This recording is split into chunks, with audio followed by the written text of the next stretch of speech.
Hello everyone. आज मैं जा रही हूँ राजमा बनाने। राजमा तो आपने सबने सुना ही होगा ना कि राजमा कहते किसको है।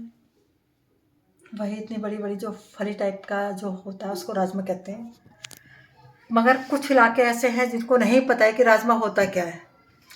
किसी को पता होता है, किसी को नहीं पता होता है। लेकिन आज मैं राजमा की सब्जी बनाने जा रही हूँ और मैं आपको बताती हूँ और दिखाती हूँ राजमा।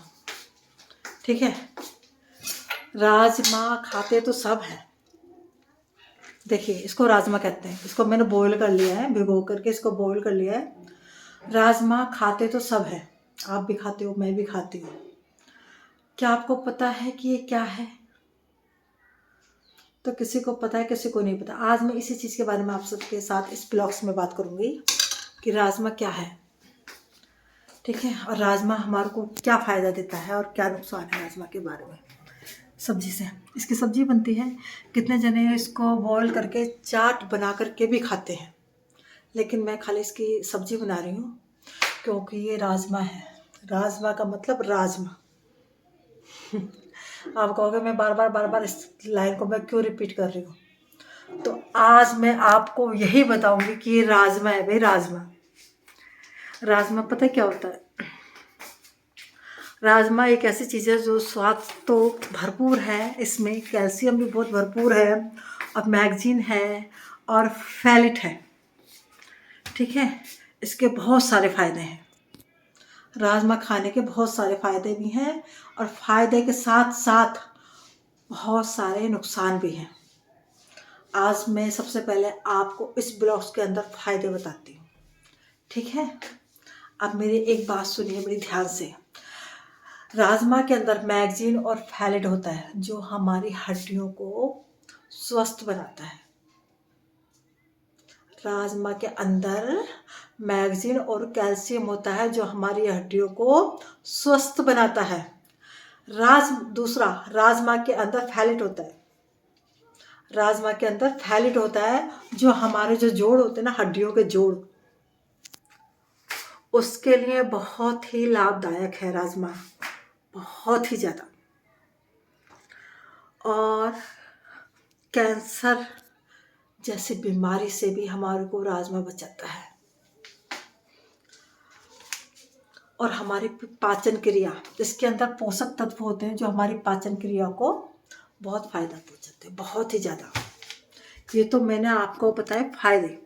लेकिन इस राजमा को खाने यानी कि फ़ायदे के साथ साथ इसके नुकसान भी हैं। लिमिट से ज़्यादा अगर आप राजमा खाओगे तो उसके भी नुकसान है। इसकी भी एक लिमिट होती है खाने की, यानी कि कब खाओ, 15 दिन में या 20 दिन में एक बार। यानी कि आप हर दूसरे तीसरे दिन राजमा खाओगे मत करना, क्योंकि ये बहुत ज़्यादा हानि भी पहुंचाता है। अगर फ़ायदे हैं तो इसके नुकसान भी बहुत हैं। तो इसलिए राजमा की जो आप खाओगे तो बहुत लिमिट मात्रा में खाइए।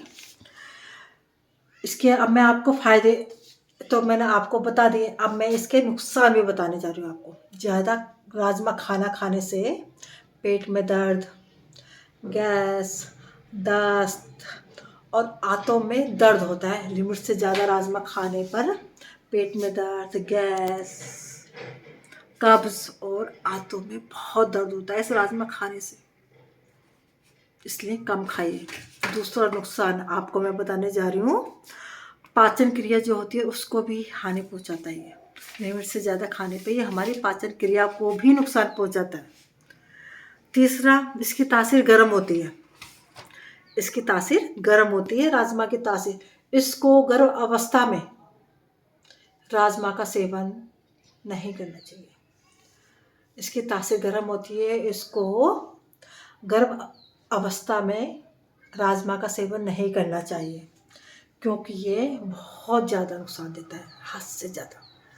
गर्भ अवस्था की स्थिति में तो इसको खाना ही नहीं है, बिल्कुल भी मत खाइए, क्योंकि ये बहुत ज़्यादा, क्योंकि इसकी तासीर गर्म होती है। मैं बार बार रिपीट करूँगी इस लाइन को कि इस स्थिति में तो खाना ही नहीं चाहिए, क्योंकि ये बहुत ज़्यादा हानि पहुँचाता है।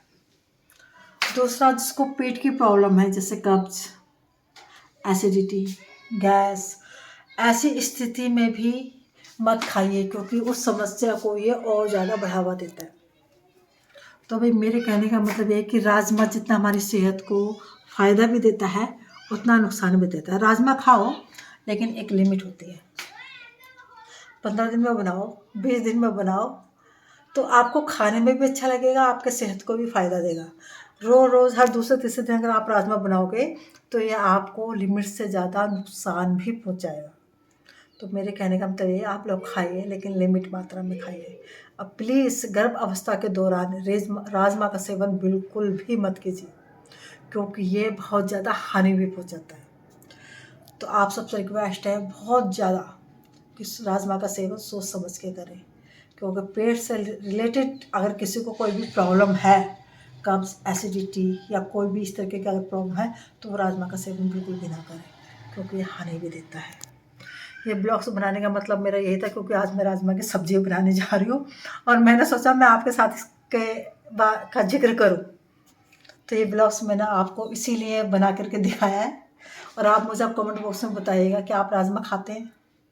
अगर आप राजमा खाते हो तो कितना खाते हो, कितने दिन में खाते हो, क्योंकि मैं तो ऐसे बनाती हूँ कोई महीने 2 महीने में, मैं ज़्यादा नहीं खाती, कभी कभार। और आज मेरे घर में राजमा ही बन रहा है, जो कि नेट 2 या 3 महीने बाद बन रहा है। हम लोग ज़्यादा सेवन नहीं करते राजमे का। और आप मुझे कमेंट बॉक्स में बताना कि जो बात मैंने आपको बताई क्या ये सच है। मेरी तरफ से तो ओके है और आपका पता नहीं, और आप भी कोई बात अगर ऐसी हो तो प्लीज़ आप मुझे कमेंट बॉक्स में बताना, जिससे कि मैं आगे को और नई बात आपके लिए जानकारी लेकर के आऊँ और कुछ नए टिप्स के ऊपर मैं फिर आपसे बात करूँगी। और अब मैं इजाज़त चाहती हूँ। बाय, खुदा हाफिज़, सब बखैर।